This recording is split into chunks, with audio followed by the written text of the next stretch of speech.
Ang pag-ibig sa Diyos ang pinakamahalaga at pinakamataas na utos. Subalit napatutunayan ito sa pamamagitan ng pag-ibig natin sa ating kapwa.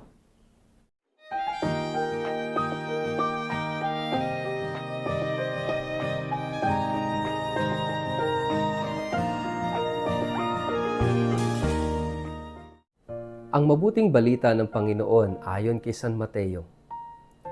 Nagtipon-tipon ang mga Pariseo nang mabalitaan nilang napatahimik ni Jesus ang mga Saduseyo.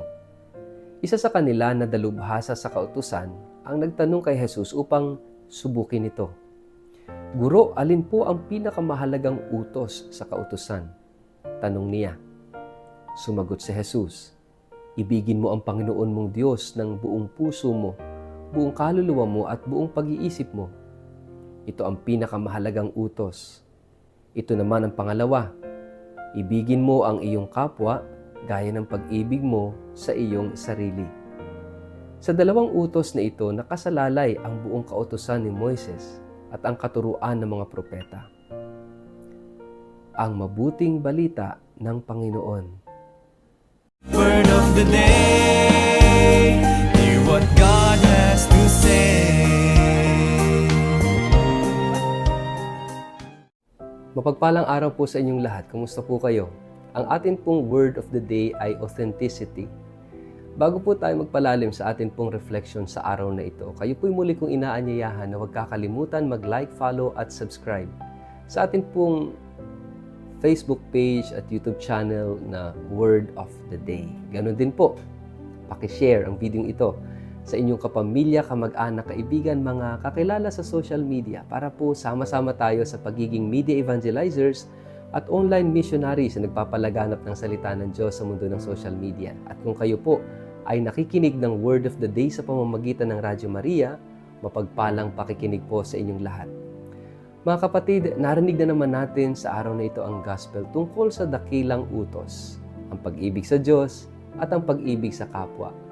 Bagamat nakikita natin na ang intensyon ng nagtanong dito sa ating gospel ay para lamang subukan si Jesus at hindi siya authentic sa kanyang kagustuhang matuto.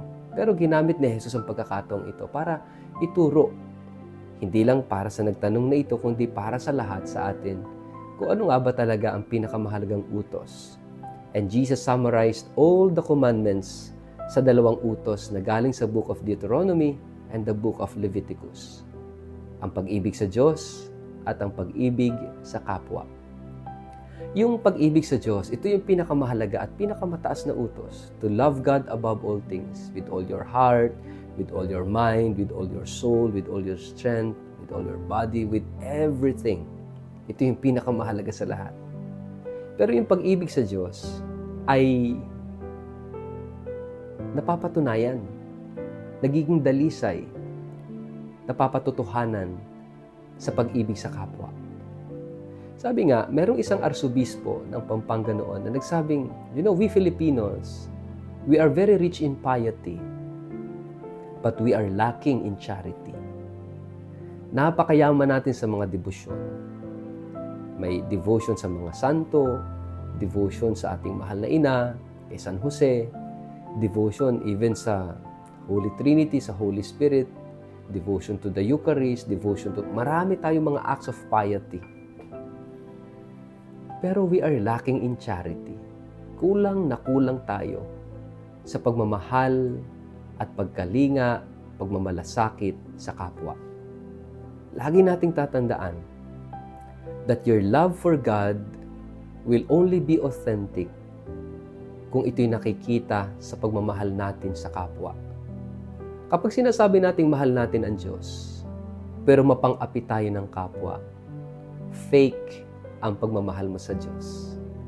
Kapag sinasabi nating mahal natin ang Diyos, pero nang lalamang tayo ng kapwa, naninira tayo ng kapwa, umaabuso tayo ng kapwa, then fake yung ating pagmamahal sa Diyos.